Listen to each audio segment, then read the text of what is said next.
반갑습니다. 오늘은 아는 사람은 말하지 않고 말하는 사람은 행하지 않는다, 이런 제목을 가지고 말씀을 드리려고 합니다. 여러분들 지금 아는 사람이 말하지 않는다는 걸 이해하겠어요? 몰라요? 누구든지 뭘 이렇게 가지고 있으면, 조그만한 거라도 가지면은 그걸 자랑하고 싶은 마음이 여기서 일어나요. 그래가지고 그것을 감추지 못하고 결국은 자랑을 하게 되죠. 나한테 좋은 일이 생기면 그 좋은 일을 묻어놓지 못해. 그걸 항상 자랑하게 돼요. 근데 진짜 잘 아는 사람은 오히려 말을 아끼는 거예요. 그 말하는 것으로 인해서 자기에게 다시 화가 미친다는 것을 알기 때문에 오히려 몸을 낮추고 겸손합니다. 그렇기 때문에 잘 아는 사람은 오히려 말이 없어요. 그래서 벼가 익으면 익을수록 고개를 숙이듯이, 또 더 잘 아는 사람은 살아가는 것이 쉽지 않다, 더욱더 조심해야 된다, 이렇게 알기 때문에 그 하는 말과 행동이 그 엷은 얼음 위를 걷는 것처럼 더 조심하게 돼요. 근데 그렇지 못한 사람은 조금 가진 것, 조금 아는 걸 가지고 자랑하고 뽐내고 이러면서 스스로 자기를 망치는 일이 많이 있는데, 첫째, 여러분들 능력자인가 조력자인가 한번 이렇게 생각해 볼까요? 능력자예요, 조력자예요? 능력자가 되고 싶어요, 조력자가 되고 싶어요? 조력자는 다른 사람 막 밑에서 일하는 사람 같잖아요. 저 잘 나가는 사람 밑에서 자기는 소외되고, 자기는 꼭 그 잘 나가는 사람에게 발판만 대주는 것 같고. 근데 내가 진짜 나의 존재, 나의 가치를 아는 사람은 위에 있든지 아래에 있든지 아무 관계가 없어요. 내가 내 능력을 알고 내 능력을 스스로 인정하고 그것이 어느 만한 가치가 있다 하는 걸 아는 사람은, 다른 사람이 나를 이용한다 하더라도 내 능력이 사라지는 것도 아니고 내 가치가 사라지는 것도 아니에요. 오히려 그 사람이 잘 되도록 내가 도움을 주는 것이 훨씬 더 훌륭한 일인데, 보통 사람들은 내가 더 드러나길 원하고 내가 더 잘나 보이길 원하고 뽐내길 원하고 이러기 때문에 자기는 능력자가 되고 싶어 해요. 그래서 다른 사람의 조력자보다는. 그런데 능력자라는 것은 모르는 것이 없이 다 알고 해보지 않은 것도 없어서 언제나 자기가 능력이 출중하다고 생각해서 다 아는 것처럼 얘기해요. 근데 가끔 그런 사람들 보잖아요. 다 아는 것처럼 얘기하는 사람 가만히 들여다보면 다 아는 것 같이 얘기하지만 다 아는 것이 없어요. 다 이렇게 다 미천해. 조금 누구에게 들었던 거 그걸 알고 자기가 다 아는 것처럼 부풀려서 얘기하고, 조금 자기가 알았으면 그거 가지고 능력이 있는 것처럼 과시하고 이렇게 살아요. 그래서 한두 걸음만 더 들어가면 아는 게 없어요. 그런데 이것도 물어보면 다 안다고, 이것도 물어보면 안다고, 저것도 물어보면 안다고, 모르는 게 없어. 여러분들 다 알아요? 다 아는 사람이에요? 다 모르는 사람이에요? 아는 것도 아니고 모르는 것도 아니에요? 아는 것만 알아요? 아니에요. 아는 것만 확실히 알아도 굉장히 큰 능력인 거예요.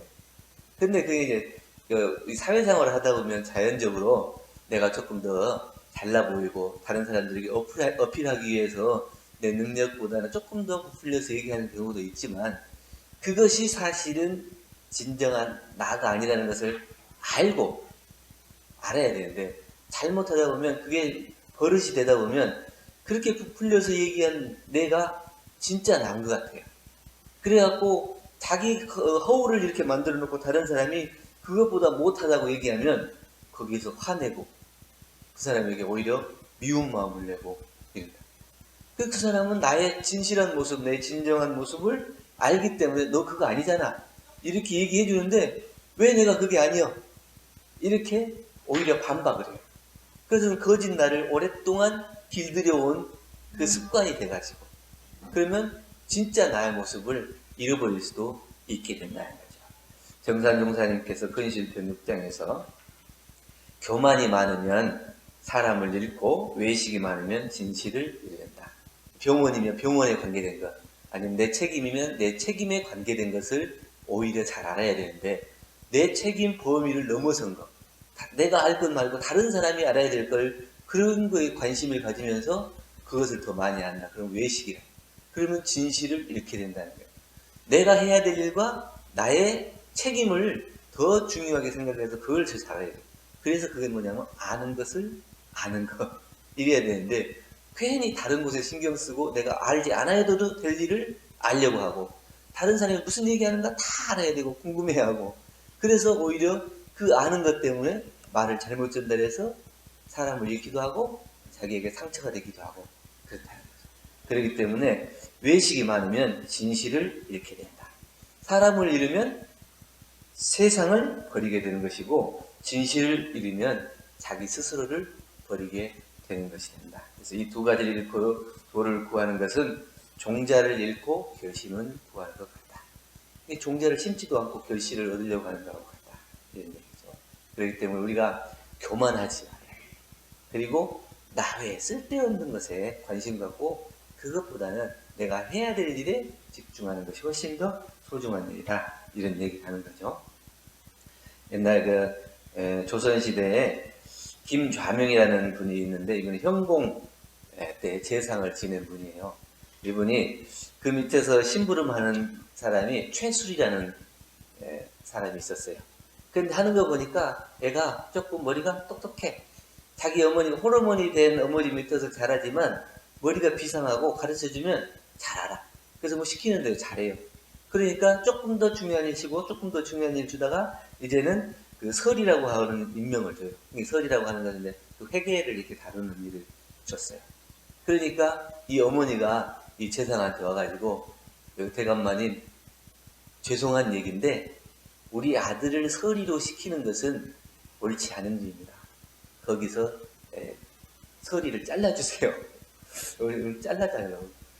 보통 엄마들은 어떻게 자기 자식이 잘 되는 걸 보면은 막 기쁘고 자랑하고 뭐 이렇게 하는데 자기 어머니가 자기 아들을 봤을 때 그거는 서리의 직책에 맞게 일할 수 있는 아이가 아니야. 왜냐하면 그 전에는 내가 혼자가 돼가지고 우리 아들을 참 귀하게 키우고 잘 되도록 이렇게 기도하고 키웠어요. 못 먹고 못 살고 할 때는 그나마 괜찮았어요.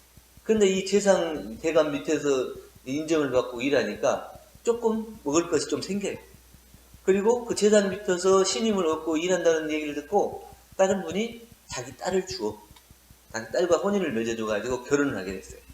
그랬는데 예전에 그렇게 어렵게 살 때에 그렇게 진실했던 애가 아들이 아니고 이제 조금 먹을만해지고 또 직책도 갖게 되고 그러니까 이제는 고기 반찬을 투정하는 사람이 됐다. 그런데 그렇게 지금 내가 받는 것을 고마워하지 않고 감사하지 않고 내 책임을 잊어버리고 내 스스로의 신분을 잊어버리고 그렇게 교만한 애가 그 회계를 맡았을 때 그것이 온전하게 잘 되겠느냐. 그러니까 대감님이 우리 아들을 진짜 사랑한다면 그냥 이렇게 중요한 일 시키지 말고 그냥 밥을 굶지 않을 정도만 쌀을 쳐서 다 다루는 것이 좋겠습니다. 이렇게 얘기해요. 여러분들 그럴 수 있습니까? 그거 다 돼도 우리 아들이 잘 되는 것이 좋고 조금이라도 더 인정받고 이런 데 좋지. 근데 자기 아들을 잘 보고 정말 자기 어머니는 혼자 됐지만 자기 아들을 기르는 데 있어서 정말 사람으로서 도덕적으로 진실되게 그런 아들을 만드는 거예요. 그것이 더 가치 있는 일이라는 것을 깨달은 거죠. 그 진실을 깨닫지 못하는 사람은 밖으로 드러난 것, 화려한 것 이런 것 때문에 스스로 교만해지는 것을 알지 못하고 그 교만으로 인해서 나중에 어떻게 되겠어요? 결국에는 그 회개를 보는 데 있어서 거짓된 그런 일을 처리를 하게 돼서 결국은 목숨을 잃게 되는 경우도 진짜 자기 자신을 생각하기 때문에 목숨을 잃는 경우를 당하기 전에 미리 그걸 방지하는 이게 교만하지 않는 거예요. 그래서 우리는 이제 가끔 자기가 이제 능력이 뛰어나다 그래서 나는 다른 사람 앞에만 서야 된다 이렇게 생각하지만 사실은 내가 다른 사람 밑에서 그 사람이 잘 되도록 도움을 줄 수 있는 사람, 이 사람이 사실은 더 큰 사람이에요. 그래서 그 가치를 몰라주고 못 알아볼 뿐이지 진짜 그 사람이 더 큰 일이야. 우리 병원에서도 마찬가지겠죠. 원장님이 뭐 큰 일을 하긴 하시지만 원장님 혼자 일을 하겠어요? 보이지 않는 가운데 이 병원을 위해서 정말 이 병원을 사랑하는 마음으로 그 직원이 그 누가 알아주거나 몰라주거나 자기의 책임을 다 할 때 이 병원이 살아나는 거고 이 병원이 성장해 가는 것이지, 원장님이 아무리 이 앞에서 그냥 막 챙기고 막 혼자 막 여기 뛰어다니고 저기 뛰어다니고 밖으로 막 유명해지고 그런다고 해서 병원이 발전하는 거 아니잖아요. 그 자리에서 자기의 소임을 다할 수 있는 진실한 사람, 교만하지 않는 그 사람이 있었을 때 이게 성장하고 발전하고 이 병원 전체가 함께 행복해질 수 있는 그런 길이 열리게 되는 거라. 조선시대 똑같은 이종성이라는 영의정이 있었는데 이분은 아주 청빈한 분이에요. 그래서 이제 일을 보다가 한 번씩 가끔 자기 고향에 내려와요. 고향에 내려올 때는 그냥 수수하게 옷도 입고 그냥 촌 노인처럼 이렇게 와요. 그러다 집에 가다가 이제 주막에 들려서 밥을 먹게 됐는데 이 주막에 이제 주모가 사람을 다 알아보겠어요. 보통은 이제 옷 입은 것만 보고 그 사람을 평가하기 나름이지. 양반이 착 비단 옷 입고 갓 쓰고 그러면 좀 높은 분인가 보다 하고 잘해주고, 흐름하게 입으면 그냥 동네 늙은인가 보다 이러죠. 그래서 저쪽으로 앉으세요. 그리고 그냥 꽁보리밥 내줘요. 그러니까 그것도 맛있게 먹고 있어. 그랬는데 마치 그 신현 현감이라고 하는 그 거울에 이제 현감으로 발령받은 사람이 딱 그하고 지나가다가 밥때가 되니까 들어왔어요. 그러니까 이제 주모가 여기서 밥 먹고 있던 동네 어른처럼 생긴 노인처럼 생긴 사람 자리를 이렇게 물리라 그러고 거기다가 밥을 차려준다고 자리를 비키라 그래요. 그러고 나서 밥을 그냥 비키고 밥 먹고 있으니까 이 현감, 신임 현감이 딱 보고 노인네 그 뭐예요? 먹고 있는 게 뭐예요? 그랬더니 나 꽁보리 밥인데 그랬더니 딱 한 숟갈 딱 먹어보더니 입이 거치니까 맛이 없다고 뱉는 거예요.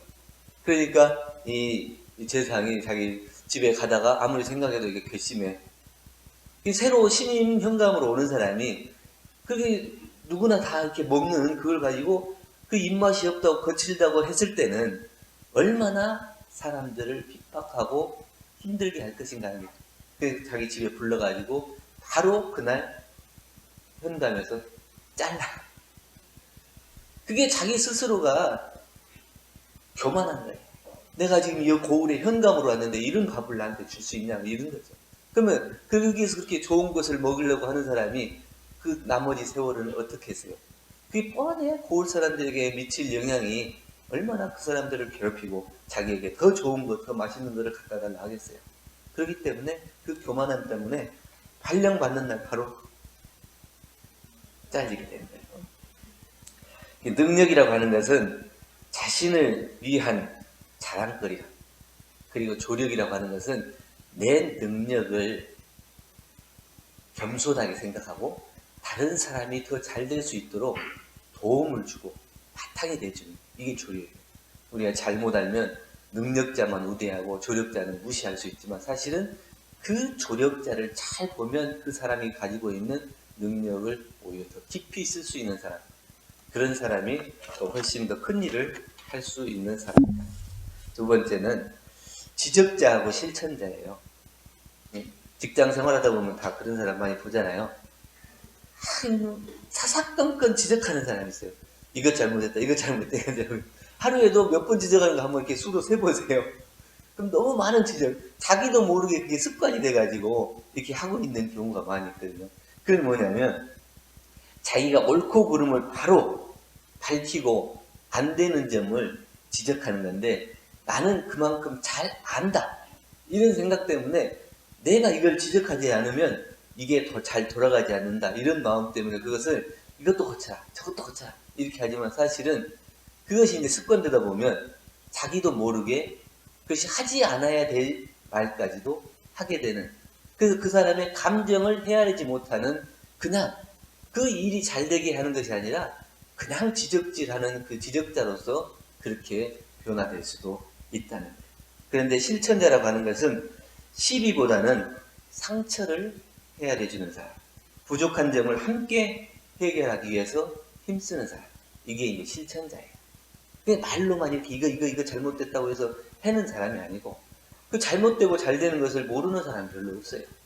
그러나 그것이 얼마만큼 그 사람이 일부러 그랬는지, 아니면 하려고 했는지 그랬는지, 하려고 했지만 그만큼밖에 안 됐는지, 아니면 그 사람이 하려고 했는데 그만큼밖에 안 됐을 때는 내가 어떤 도움을 주어서 함께 그 일을 해결하면 될 것인지, 이렇게 해서 그 마음으로 우러나서 자기 스스로 실천할 수 있는 사람이 돼야지, 그냥 지적만 하고 말면 그런 것은 누구든지 다 할 수 있지 않겠냐, 이런 생각이 듭니다.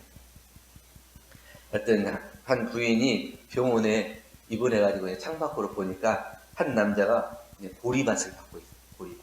보리는 이제 밟아줘야 잘 자라잖아요. 근데 보리밭을 딱 받고 있어. 왜 어떤 사람이 저렇게 부지런하게 보리밭을 받고 있는가? 이렇게 가만히 쳐다보니까 병원 원장이야. 병원 원장이 나와갖고 직접 보리밭을 받고 있는 거예요.